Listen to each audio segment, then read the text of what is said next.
ይህ አብሪ ሚዲያ ነው። አብሪ ሚዲያ አንድነትና ፍቅርን በማጎልበት ሰላምና እድገትን በማስፈን ረገድ የበኩሉን አስተዋጽኦ ለማበርከት የሚሰራ ሚዲያ ነው። አብሪ ብሩህ ዘመንን አብሳሪ። አብሪ ሚዲያን ሰብስክራይብ፣ ሼር ያድርጉ።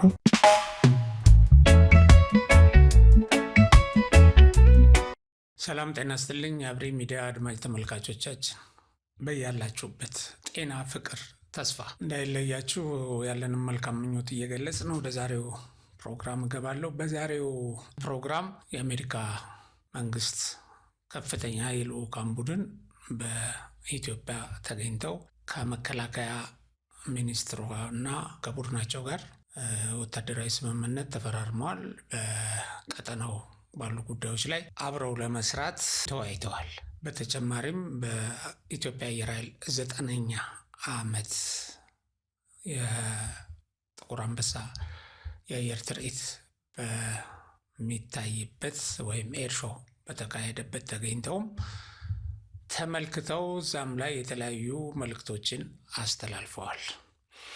አሁን ይህንን ጉዳይ ቀደም ሲል ትራምፕ ህዳሴ ግድቡን አደራድራለሁ ብለው ለግብፅ አድሏዊ አቋም የያዙበት በሚመስል ሁኔታ የሰጡት መግለጫ ነበርና የዚህን የልዑካን ቡድን ወደ ኢትዮጵያ መምጣት ከዚህ ጋር አያይዘው የሚተቹ ወይም አስተያየት የሚሰጡበት ወገኖች አሉ። እንግዲህ በአንድ በኩል ያው ሁልጊዜም እንደሚጠበቀው እነዚህ የጠላት ተላላኪ የሆኑ ባንዳዎች ሁልጊዜም ኢትዮጵያን ማጥላላት፣ ሁልጊዜም ለኢትዮጵያ ክፉዋን መመኘት ስለሆነ የዚህን ጉብኝት ትርጉም ከሽንፈት ጋር፣ ኢትዮጵያ ላይ ከተደቀነ አደጋ ጋር፣ ኢትዮጵያ ብሔራዊ ጥቅሟን አሳልፋ የምትሰጥበት ሁኔታ ተከትሎ እንደሚመጣ አድርገው ሲተነትኑ ተደምጠዋል። ያው እስካሁኑ ሰዓት ድረስ እንደዛ ቢሆንላቸው ያው ደስ ስለሚላቸው ስለሚረኩ ነው። ኢትዮጵያ ስለምትወድቅ ኢትዮጵያን ወድቃ ማየት ስለሚፈልጉ ነው። በሌላ በኩል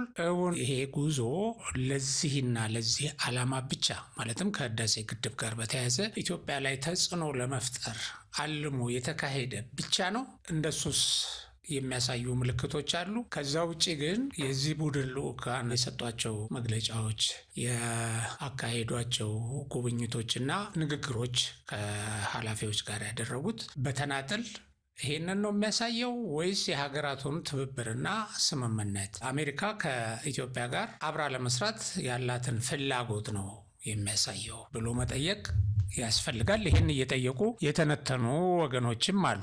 እንግዲህ ከዚህ አንጻር የመጀመሪያው ነገር እንደተባለው ይሄ ጉብኝት የህዳሴ ግድብን ተልእኮ ወይም ከህዳሴ ግድብ ጋር የተያያዘ አስቀድመው ፕሬዝዳንት ትራምፕ ያነሱትን እሱን አጀንዳ ለማስፈጸም ያለመ ከሆነ ክሪስቶፈር ላንዳው መጀመሪያ ግብፅ ሄደው ወደ ኢትዮጵያ መምጣት ለምን አስፈለጋቸው? ይሄ ቀደም ሲል የህዳሴ ግድብን ጉዳይ ግብፅ የራሷን አጀንዳ የራሷን ፍላጎት ዋይት ሀውስ ድረስ ሄዳ ለትራምፕ ገልጻላቸዋለች። ከዚህ በኋላ ትራምፕን በዛ ጊዜ ቃል የገቡት ምንድን ነው? ከኢትዮጵያው መሪ ጋር አነጋግራቸዋለሁ ነው ያሉት። ስለዚህ ቀጣዩ መሆን የነበረበት ጠቅላይ ሚኒስትሩን ማነጋገር ወይም የልዑካን ቡድኑ ወደ ኢትዮጵያ መምጣት ነው። ኦልሬዲ የግብፅ አጀንዳ ስለታወቀ የግብፅ ፍላጎት ስለታወቀና አሜሪካን በዚህ ፍላጎት ዙሪያ ቀጥዬ የኢትዮጵያን ጠቅላይ ሚኒስትር ወይም የኢትዮጵያን መሪ አነጋግራለሁ ነው ያለችው። አሁን የዚህ ጉዞ ቅደም ተከተል ራሱ ለምንድን ነው መጀመሪያ ግብፅ ሄደው ወደ ኢትዮጵያ የመጡት? እና እንደሚወራው አሜሪካ ወይም ትራምፕ ሽምግልናቸው ለግብፅ ያደላ ቢሆን ከትራምፕ የተላከው ምክትል የውጭ ጉዳይ ሚኒስትር መጀመሪያ መምጣት የነበረባቸው ወደ ኢትዮጵያ ነበር። ምክንያቱም እንግዲህ አልሲሲ ቀድሞ ትራምፕን አግኝተው በቂ ግንዛቤ ሰጥተው ስለነበር የተሳሳተ መስመር ማስይዘዋቸው ቢሆን ማለት ነው። እንግዲያው ኢትዮጵያ መጥተው ቀጣይ ቀጠናው ሀገራትን ከጎበኙ በኋላ ነበር ወደ ግብፅ ከኢትዮጵያ ጋር የተወያዩ በትን ጭብጥ ይዘው መሄድ የነበረባቸው። ግን የጉዞ ቅደም ተከተል እንደዛ አልሆነም። ስለዚህ ይሄ ሀሳብ ይሄ አካሄድ የሚያመለክተው ያ ቀደም ብሎ ግብፅ ለትራምፕ ያሳዘችው አጀንዳ ወደ ኢትዮጵያ የመምጣቱን ወይም ያ ቡድን ለዚህ ተልእኮ መምጣቱን አያመለክትም። ባይዘወይ ቡድኑ ከዋሽንግተን ከመነሳቱ በፊትም ከውጭ ጉዳይ መስሪያ ቤቱ ቢሮ የወጣው መግለጫ ለተለያዩ ትብብሮች እንደሆነ በተለያዩ የአፍሪካ ሀገራት የሚዞሩት ነው የተገለጸው። እንግዲህ ከዚህ ውጪ ራሳችን እየፈጠርን መጥፎውን እየለጠፍን ምን ተነትን ሰዎች እውነታው ይሄንን አያመለክትም። እንግዲህ ከዛ በኋላ መጥተው ያደረጉት ንግግር፣ ያካሄዷቸው ውይይቶች የመሳሰሉት እነሱንም እንመለከታለን ወይም እነሱንም ማጤን ያስፈልጋል። በሌላ በኩል እንግዲህ ትራምፕ ይሄ ከሆነ ልዑካቸውን የላኩበት ጠቅላይ ሚኒስትሩን ልክ እንደነ ዘለንስኪ ወይም እንደ ደቡብ አፍሪካው መሪ ወደ አሜሪካ አለመጥራታቸው እኮ ያው ኢትዮጵያ ያለችበትን የተሻለ ቁመና ለኢትዮጵያ የሰጡትን የተሻለ ግምትና ቦታ ያሳያል። አንደኛው ይሄ ነው። እንግዲህ ሌላው አሁን የአየር ኃይል 90ኛው ዓመት በዓል ሲከበር በበዓሉ መክፈቻ ላይ ጠቅላይ ሚኒስትሩ እንደተናገሩት ኢትዮጵያ የራሷን በምንም አይነት አሳልፋ እንደማትሰጥና እንደማታስወስድ የተወሰደባትም ካለ እንደምታስመልስ ነው በቁርጠኝነት የተናገሩት። ብዙዎች ኢትዮጵያ ለምንድን ነው ትራምፕ ስለ ህዳሴው ግድብ ባስተላለፉት መልእክት ወይም ባቀረቡት ጥያቄ ላይ ወይም በያዙት አቋም ላይ ለምንድን ነው መልስ ያልሰጠችው? መልስ አለመስጠቷን እንደ ፍርሃት ወይም ጉዳዩን እንደ መቀበል አድርገው የተነተኑም አሉ። ሌሎች ግን መልስ መስጠት የለባትም፣ ይሄንን በስክነት ማየት አለባት በዝምታ ያሉም አሉ። በሌላ በኩል ግን ኢትዮጵያ ትራምፕ ከህዳሴ ግድብ ጋር አያይዘው ላቀረቡት ሀሳብ መልስ መስጠት የሌለባት በጣም መሰረታዊው ነገር ደብዳቤ ስላልተጻፈላት ነው። ትራምፕ ደብዳቤ የጻፉት ለአልሲሲ ነው። ለኢትዮጵያ ለኢሜሬት ፕሬዝዳንቶች ያሳወቁት በግልባጭ ነው። ለኢትዮጵያ መንግስት አድሬስ አድርገው ግን የጻፉት ደብዳቤ የለም፣ ያቀረቡት ጥያቄም የለም። ፎርዛት ማተር ለአልሲሲ እንዲያደርግልሃለሁ እንዲያደራድርሃለሁ አሉት እንጂ ለኢትዮጵያ መንግስት ምንም ከመሬት ተነስቶ የኢትዮጵያ መንግስት መልስ መስጠት የለበትም። ግን ጠቅላይ ሚኒስትሩ በ90ኛው የአየር ኃይል በዓል መክፈቻ ላይ ወይም ኤር ሾው ትርኢት ላይ በመክፈቻው ባደረጉት ንግግር በተዘዋዋሪ ኢትዮጵያን የሚመለከት አጀንዳ ለተነሳበት ለዛ አጀንዳ ተዘዋዋሪ መልስ ሰጥተዋል። ያ መልስ ግን ያንን ጉዳይ ብቻ የትራምፕን ህዳሴ ግድብ ላይ ያራመዱትን አቋም ብቻ ሳይሆን አድሬስ የሚያደርገው የተለያዩ የባህር በራችንን ይወሰዱ አሉ፣ ግብጽ የመሳሰሉ ጠላቶቻችን በአገር ውስጥ ተላላኪዎች አማካይነት የኢትዮጵያን ብሔራዊ ጥቅም ለማሳጣት በርካታ ነገር ያደርጋሉ። የኢትዮጵያን ብሔራዊ ሀብትም ለመቀራመት ኢትዮጵያን ለማፈራረስ የሚያደርጓቸው እንቅስቃሴዎች ስላሉ የእሷን አትሰጥም የተወሰደባትንም ታስመልሳለች የሚል መልእክት ተናግረዋል። ይሄ ከፍተኛ በራስ መተማመንን ነው የሚያሳየው እንጂ እንደተባለው ዲፕሎማሲያዊ ኩስመናን፣ መለማመጥን፣ የበታችነትን፣ ውርደትን በፍጹም አያሳይም። ክብርን ነው የሚያሳየው፣ የኢትዮጵያን ክብር። ብዙ መልእክት ነው ያስተላለፈው ያ ቃል፣ በጣም ብዙ። ስለዚህ ይሄንን አይተን በሀገራችን በመሪያችን መኩራት አለብን። ይሄ የእያንዳንዱ ዜጋ ስሜትም መሆን አለበት። የእያንዳንዱ ኢትዮጵያዊ በእያንዳንዱ ኢትዮጵያዊ ልብ ውስጥ ይሄ ነው መኖር ያለበት እንጂ ይሄ ለማኝነት ከጠላት ጉርሻ ወስደህ አገርህን እያንኳሰስክ መሪህን እያዋረድክ ቅንጥብጣቢ መቃረም ውርደት ነው፣ በመሰረቱ ሞትም ነው፣ የቁም ሞት ነው። እና መሪዎቹ ግን ይሄ ተልካሻው ባንዳ አገሪቱን ለማዋረድ እንደሚፈልገው ይሄ ለሻዕቢያና ለወያኔ ያደረ ለግብጽ የተቀጠረ አገሩን ለማዋረድ እንደሚሞክረው ሳይሆን በክብር ነው ከኢትዮጵያ ጋር ግንኙነት ያደረጉት እና በዚህ ጉዟቸው ያው እንደሚታወቀው የአየር ኃይላችንን በዓል ላይ ታድመዋል። ክሪስቶፈር ላንዶ የአሜሪካ ምክትል የውጭ ጉዳይ ሚኒስትር በዛ ላይ ንግግር አድርገዋል። እኔ ብለው አይደለም ንግግር ያደረጉት፣ ኦን ቢሃፍ ኦፍ ዶናልድ ትራምፕ ነው። ይሄ ከፍተኛ ትርጉም የሚሰጥ ነው። የልዑኩ ቡድን በምክትል ውጭ ጉዳይ ሚኒስትር ማዕረግ ነው የመጡት፣ በሳቸው የሚመራ ቡድን ነው ይዘው የመጡት። ግን እኔ የፕሬዝዳንት ዶናልድ ትራምፕን እንዲሁም የውጭ ጉዳይ ሴክሬታሪ ማርኮ ሮቢዮን በመወከል ከጀነራል አንደርሰን ጋር በመሆን በኢትዮጵያ አየር ኃይል የ9ኛ ዓመት የምስረታ አከባበር ፕሮግራም ላይ በመገኘቴ የላቀ ደስታ ይሰማኛል። የአሜሪካና ኢትዮጵያ ግንኙነት ዘመናትን ያስቆጠረ ሲሆን የሁለቱን ሀገራት ግንኙነት በወታደራዊና ኢኮኖሚያዊ ዘርፍ ማሳደግ ልዩ ትኩረት የምንሰጠው ነው ይለዋል። ይኸው ከራሳቸው አንደበት ያው በቋንቋቸው እየሰማው ማለት ነው። It's an honor to be here in Ethiopia today on behalf of President Trump, Secretary Rubio.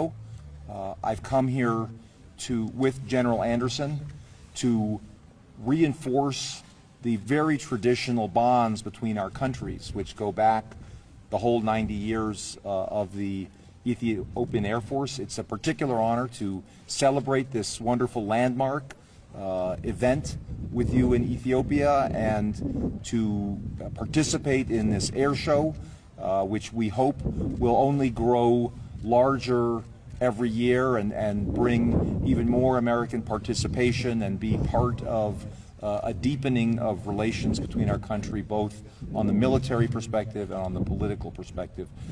Secretary Rubio was very disappointed a few months ago when he was unable to come to Ethiopia. He was supposed to be here last year in recognition of the deep ties between our two countries and the importance of Ethiopia, not only as a country in its own borders, but as really a very important force in the region. በኢትዮጵያ አየር ኃይል ትርኢት ላይ የአሜሪካ አየር ኃይል ሲሳተፍ መመልከት እንሻለን። ይህ ግንኙነቱን ወደዚህ ደረጃ ማሳደግ ይፈልጋሉ። እርግጥ የአሜሪካ የጦር ጀቶች በትርኢቱ ላይ ታይተዋል፣ የውጊያ ሄሊኮፕተሮች። ነገር ግን ራሳቸው የአሜሪካ ፓይለቶች ወይም አየር ኃይሎች አሁን ሌሎች ሀገሮች እንደተሳተፉት እንዲሳተፍ እንፈልጋለን ይላሉ። የውጭ ጉዳይ ሴክሬታሪ ማርኮ በባለፈው ዓመት ወደ ኢትዮጵያ ለመምጣት የያዙት ቀጠሮ በመስተጓጎሉ ቅሬታ ተሰምቷቸዋል። ኢትዮጵያ ከራሷ በመሻገር በቀጠናው ሰላም ለማስፈን የማይተካ ሁነኛ ሚና አላት። ወደ ኢትዮጵያ የመጣሁት በዚህና በሌሎች ጉዳዮች ዙሪያ ከኢትዮጵያ መሪ ጋር ለመምከር ነው ብለዋል። እንግዲህ ዲፕሎማሲ ነው የደበቁት አለ ምናምን እያል ፊት ለፊት በተናገሩ ሳይሆን በደበቁት ላይ ማላዘን ትንሽ ያስቸግራል። በምን ጨብጠህ ነው አሁን የሰው ሆድ የሰው ድብቅ እንትን ፍላጎት ምናምን የምትለው? ፊት ለፊት ያለው ይሄ ነው። ይሄ ኢትዮጵያን የሚያኮራ ነው። በመሰረቱ ይሄ መልእክት ግብጾችን እንዳበሳጫቸው ደግሞ ሌሎች ጽፈዋል። የግብጽ ሚዲያዎችን የግብጽ ፖለቲከኞችን እንዳንጫጫቸው ኢትዮጵያ እያደረገች ያለችው የአየር ትርኢትንም በከፍተኛ ደረጃ ነው በትኩረት አይተው አረብ ኤሚሬትን ሲወቅሱ ነው ከረሙት። ሰሞኑን ሚዲያ ላይ የወጡ የተባበሩት አረብ ኤሚሬት ለኢትዮጵያ አየር ኃይል 20 የፈረንሳይ ስሪት 4ኛ ትውልድ የሆነውን ሚራጅ 2000 መልቲ ሮል የጦር ጀት በስጦታ አስተላልፋለች ብሎ የአረብ ሚሊተሪ የተሰኘ ሚዲያ አውጥቷል። ማየት ትችላላችሁ ስክሪንሻቱን። ይሄ በጣም አንጫጭቷቸው አረብነታቸውን መሰረት በማድረግ ግብጽም ያው አረቦቹ በአረብነታቸው የሚንቋቸው ናቸው። ለነገሩ አረባዊ ነኝ እንጂ አፍሪካዊ ነን አይሉ እና ባንዳዎች ይሏቸዋል አረብ ኤሚሬትስ። እንዴት የአረብ ሀገር ሆና ለኢትዮጵያ እንደዚህ ታደርጋለች በሚል አይነት ብዙ ጫጫታ ፈጥረዋል። እንደዚህ አይነት ዲተረንስ ነው የአየር ኃይላችን ሾው። ምክንያቱ እንዲህ አይነት ነገር ለማሳደር ነው፣ ጠላቶቻችን ለማሸማቀቅ እና ከጥፋት ድርጊት እንዲታቀቡ ለማስጠንቀቅም ጭምር ስለሆነ ማለት ነው። እና ይሄ የልዑካን ቡድኑ በኢትዮጵያ ቆይታው ያካሄዳቸው ተግባራት፣ ያደረጋቸው እንቅስቃሴዎች ጥሩ የዲፕሎማሲ ግንኙነትን፣ ተፈላጊነትን፣ የአብረን እንስራ መልእክትን ነው የሚያሳየው እንጂ ዝም ብሎ አንዳንዱ እንደ ጠንቋይ ሊያደርገው፣ አንዳንዱ ፍላጎቱን ቅዠቱን እንደሚያወራበት በፍጹም አይደለም። እና የአፍሪኮም የአዛዥ ደግሞ ከዚህ ቡድን ጋር የልዑክ ቡድኑ አባል ሆነው የመጡት ማለት ነው ከኢትዮጵያ መከላከያ ሚኒስትር ጋር ተገናኝተዋል። በኢትዮጵያ አየር ኃይል 90ኛ ዓመት የምስረታ በዓል ላይ በክብር እንግድነት የታደሙት የዩናይትድ ስቴትስ የአፍሪካ እዝ ዩኤስ አፍሪኮም አዛዥ ጀነራል ዳግቪን አንደርሰን አሜሪካና ኢትዮጵያ በአፍሪካ ቀንድ ያሉ የሽብር ስጋቶችን ለመከላከል በጋራ የመስራት ጽኑ ፍላጎት እንዳላቸው ገልጸዋል። ይህንን የኢትዮጵያን ወታደራዊ ቁመና እና በዚህ በጸረ ሽብር ላይ ያላትን የጸና አቋም እና የማድረግ ብቃት ከግምት ውስጥ በማስገባት ያው እኚህ ሰው አሁን ለ3ኛ ጊዜ ነው ወደ ኢትዮጵያ የመጡት። ይህንኑ ነው ደጋግሞ ሲገልጹ የነበሩት እና እሳቸውም በዚሁ በአየር ኃይል ኤር ሾው እና በዓል ላይ ተገኝተው ንግግር አድርገዋል። እና የዩኤስ አፍሪኮም አዛዡ በቢሾፍቱ አየር ኃይል ዋና መስሪያ ቤት የጥቁር አንበሳ ኤክስፖን ከተመለከቱ በኋላ እዛ ንግግር አድርገዋል። እና ባደረጉት ንግግር በአፍሪካ ቀንድ ቀጠና እንደ አልሸባብ እና አይኤስኤስ ያሉ የጋራ የሽብር ስጋቶች አሉ። ይህንን በጋራ በቀይ ባህር አካባቢ ያሉትን የሁቲዎች እንቅስቃሴም ሆነ ሌሎችን የሽብር እንቅስቃሴዎች በጋራ ለመከላከልና ቀጠናውን ሰላም ለማድረግ ከኢትዮጵያ ጋር መስራት ይገባናል ብለዋል እና የኢትዮጵያ አየር ኃይልን አድንቀዋል በአስተያየታቸው። በዚህም አድናቆታቸው ተቋሙ ከአሜሪካ አየር ኃይል ቀድሞ መመስረቱን ጠቅሰዋል። የኔ ሀገር አየር ኃይል የተመሰረተው በ1947 ሲሆን የኢትዮጵያ አየር ኃይል ግን በ1935 ተቋቁሟል በማለት ለአንጋፋው የኢትዮጵያ አየር ኃይል ተቋም ያላቸውን አድናቆት ገልጸዋል እና የቀደመ አብራሪ የአሜሪካዊ አብራሪ ኮሎኔል ጆን ሮቢንሰን በፋሽስት ወረራ ወቅት ለቀዳማዊ ኃይለ ሥላሴ ጥሪ ምላሽ በመስጠት ከኢትዮጵያ አየር ኃይል ጋር ሆኖ የኢትዮጵያን አየር መንገድ በማቋቋም ያደረገውን አስተዋጽኦም አንስተው የሁለቱን ሀገራት ግንኙነት የቆየ እንደሆነና ወደፊትም መጠናከር እንዳለበት ገልጸዋል። እንግዲህ አቪዬሽን ድንበር ባህል የማይገድበው የጋራው ቋንቋ መሆኑን የተናገሩት አዛዡ በኢትዮጵያ አየር ኃይል 9ኛ ዓመት የምስረታ በዓል ላይ ከዩኤስ ባህር ኃይል ማሪን ኮር የመጡ ቪ22 አውሮፕላኖች በመሳተፋቸው ደስታ ተሰምቶኛል ብለዋል። የሚያሳየውም ይሄ የሁለቱን ሀገራት ግንኙነት በተለይ በወታደራዊ መስክ ለማጠናከር ያለመና አስፈላጊ እንደሆነም የተገለጸበት ነው እና ሌላው እንግዲህ የመከላከያ ሚኒስትሯ አይሻ ጋርም ተገናኝተው በመከላከያ ኃይል ማጠናከርና በጋራ በመስራት ጉዳይ ላይ ውይይት አድርገዋል። የመከላከያ ሚኒስትር ክብርት ኢንጂነር አይሻ መሐመድ ለአፍሪኮም አዛዥ ጀነራል ዳግዊንሰን በቢሮቸው አቀባበል አድርገው በጋራ ተወያይተዋል እና በሁለቱ ሀገሮች መካከል ያለው ወታደራዊ ግንኙነት ለማሳደግ በሚቻልባቸው ጉዳዮች ላይ ነው የመከሩት። ኢንጂነር አይሻ መሐመድ በውይይታቸው ሁለቱ ሀገራት ከዚህ በፊት የቆየ ግንኙነት ያላቸው ናቸው። አሁን እያደገ የመጣውን ከፍተኛ የዲፕሎማሲና ወታደራዊ ግንኙነት ወደ ላቀ ስትራቴጂካዊ የስራ አጋርነት በማሳደግ የሁለቱን ሀገራት እኩል ተጠቃሚነት ለማረጋገጥ እንሰራለን ብለዋል። የዩናይትድ ስቴትስ የአፍሪካ እዝ ጀነራሉ ደግሞ ዳግዊንሰን አንደርሰን ማለት ነው የኢትዮጵያ አየር ኃይል 9ኛ ዓመት የምስረታ በዓልን ለማክበር ወደ ኢትዮጵያ መምጣታቸውን ታሪክን ለማሰላሰልና የወደፊት ትብብርን ለማጠናከር ትርጉም ያለው አጋጣሚ እንደሆነ ገልጸዋል። ታሪክን ማሰላሰልና ግንኙነቱ ይጠቅመናል አይጠቅመንም ብሎ ለማየት የኢትዮጵያን ቁመናም ለመገምገም እንዳስቻላቸው ነው የገለጹት። እንግዲህ እነዚህን ሁሉ ዘርዝረን ስናያቸው በጎ ነገሮች መኖራቸውን እንደውም ያው አንዳንድ ጸሐፍት እንደጻፉት ትራምፕ የቀደመ ሐሳባቸውን ያለሳለሱ ወይም የቀለበሱ ወይም ለጊዜው ወደ ድሮር ውስጥ ያስቀመጡት ይመስላል ነው ያሉት። ምክንያቱም አንድም ኢትዮጵያን ከዚህ በፊት ትራምፕ አልሲሲን ለመደለል የተናገሩትን የሚመስሉ ኢትዮጵያ ላይ ጫና የሚያሳድሩ ሳይሆን ኢትዮጵያን የሚያሞግሱ አብረን እንሰራለን የሚሉ ዲፕሎማሲያችንን ወታደራዊ ግንኙነታችንን እናጠናክራለን ብለው ቃል የገቡባቸው ናቸው እና በመጨረሻም የአሜሪካ ኤምባሲ ራሱ ያወጣው መግለጫም እንግዲህ ጠቅለል ተደርጎ ሲታይ ይሄንን ነው የሚገልጸው እና ከተሰነዘሩ ወይ በጽሁፍ ወይ በቪዲዮ ከወጡ ነገሮች ተነስቶ መተንተን አስፈላጊ ነው። ምንም ቢሆን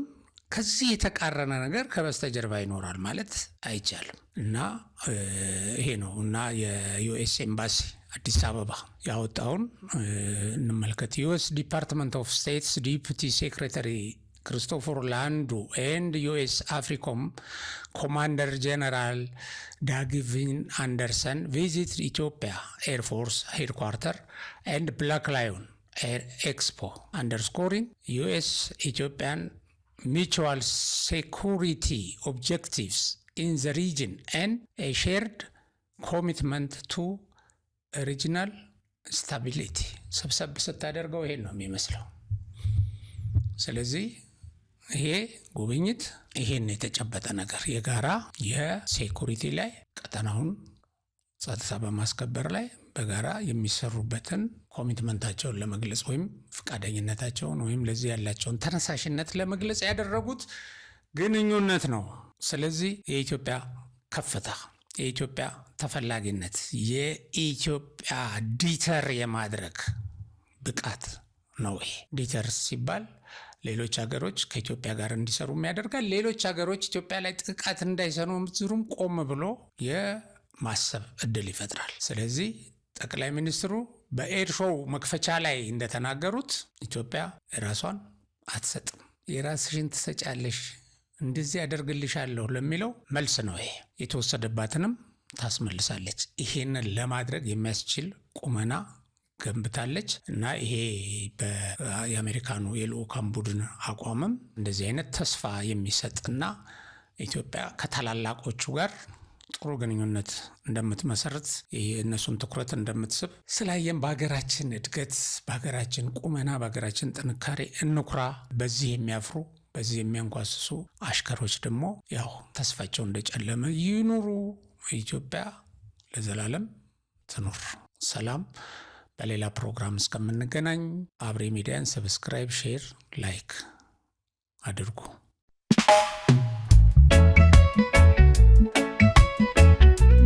ይህ አብሪ ሚዲያ ነው።